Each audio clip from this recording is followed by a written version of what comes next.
মানে আসলতে সঁচা কথাটো ক'বলৈ গ'লে মই মানে বহুত দিন আপোনাৰ জয়ন্ত মল্লক 5 বছৰ ওচৰৰ পৰা বিধানসভাত দেখিলোঁ ন।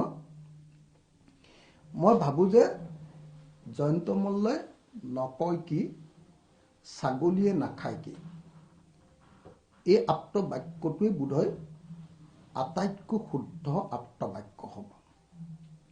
মই মন্ত্ৰী হিচাপে আৰু মুখ্যমন্ত্ৰী হিচাপে সবকে বিৰোধী দলবিলাকক বিৰোধী দলবিলাকে আমি সবকে পালোঁ নহয়। তাৰ ভিতৰত অসমৰ ইতিহাসৰ এজন অদৰকাৰী মন্ত্ৰীৰ নাম হ'ল জয়ন্ত মল্লবৰুৱা। তেওঁ প্ৰেক্টিকেল ফিল্ডৰ নলেজো নাই, তাৰমানে তেওঁ বাস্তৱতে তেওঁ নিজৰে যিবিলাক আপোনাৰ কি কয় আপোনাৰ জল জীৱন মিছনৰ আঁচনি লৈছে নহয়, ডাঙৰ আঁচনিকেইখনো আজিলৈকে তেওঁ চাই পোৱা নাই। তেওঁ মানে কেতিয়াও ভ্ৰমণ নকৰে, কি কয় এইটো ফিল্ড ভ্ৰমণ নকৰে, ফিল্ড ভিজিট নকৰে, 1 নম্বৰ। 2 নম্বৰ, তেওঁ আকৌ কিতাপ পত্ৰ পঢ়া শুনা নকৰে, তথ্য পাতিও নাথাকে। গতিকে এফালেদি অধ্যয়ন বিমুখ মানুহ এটা আৰু আনফালে প্ৰেক্টিকেল ফিল্ডত পৰিদৰ্শন কৰিবলগীয়া অভিজ্ঞতা শূন্য মানুহ এটা। গতিকে সেইকাৰণে আমি মন্ত্ৰীসভাই যেতিয়া বিভিন্ন মন্ত্ৰী কিছুমান মন্ত্ৰী আমি উত্তৰ দিলে মানে সেইটোত আমি ইম্পৰ্টেঞ্চ দিওঁ, কিন্তু জয়ন্ত মল্লৰ নিচিনা চেলবেলাই থকা মন্ত্ৰীয়ে যি উত্তৰ দিলেও আমি পাত্তাই নিদিওঁ। সেইকাৰণে আপোনালোকে দেখিছে নে নাই, অসম বিধানসভাত 2জন মন্ত্ৰী আটাইতকৈ ডাঙৰ ভিলেন।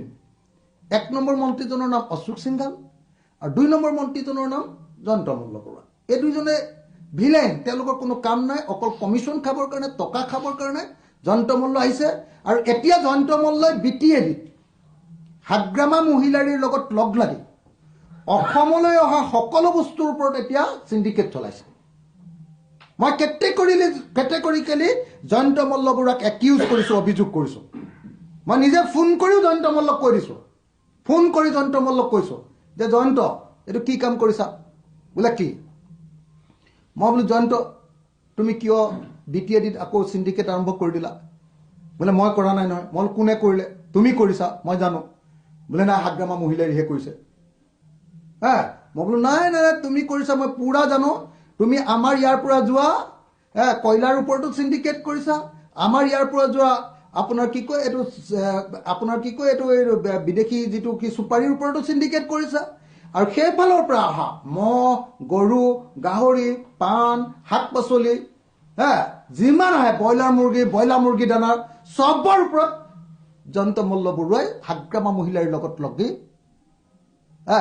একদম চিণ্ডিকেট কৰিছে। অসমলৈ অহা চব বস্তুৱে ওপৰতে চিণ্ডিকেট কৰিছে, আৰু অসমৰ পৰা যোৱা চব বস্তুৰ ওপৰতে চিণ্ডিকেট কৰিছে।